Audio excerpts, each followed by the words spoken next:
Évaluer les progrès enregistrés dans le cadre de la mise en œuvre du projet d'amélioration du continuum de soins de santé maternelle et néonatale PASMIN a donné lieu à la deuxième réunion du comité conjoint de coordination du dit projet. C'était le 21 novembre 2023 à Abidjan. À cette occasion, le ministre de la Santé, de l'Hygiène publique et de la couverture maladie universelle, Pierre Demba, s'est réjoui des progrès réalisés, soulignant la réduction de façon significative de la mortalité maternelle, néonatale et infantile. Les résultats importants ont pu être obtenus, notamment au niveau de la mortalité mère-enfant.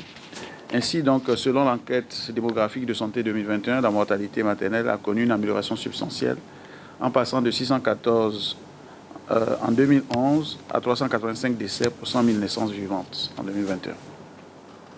Quant à la mortalité néonatale, elle est passée de 38 à 30 décès pour 100 000 naissances vivantes sur la même période. La mortalité infantile est passée, quant à elle, de 108 à 52 décès pour 1000 naissances vivantes. Ces résultats, bien qu'encourageants,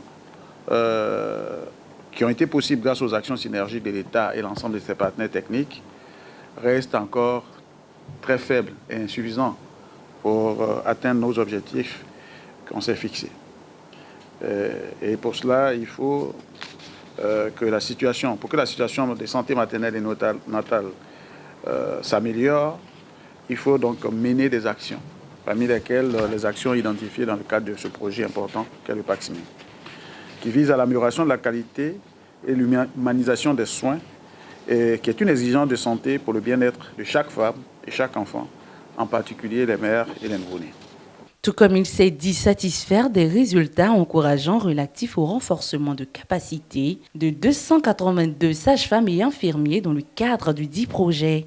Les points positifs ont été possibles, selon lui, grâce au programme de coopération entre l'Agence japonaise de coopération internationale JICA et l'État de Côte d'Ivoire. Quant au représentant de la JICA, Wakabayashi Motoharu, il a réaffirmé l'engagement du Japon à œuvrer à la bonne exécution du PASMIN et a salué l'implication personnelle du ministre Pierre Demba.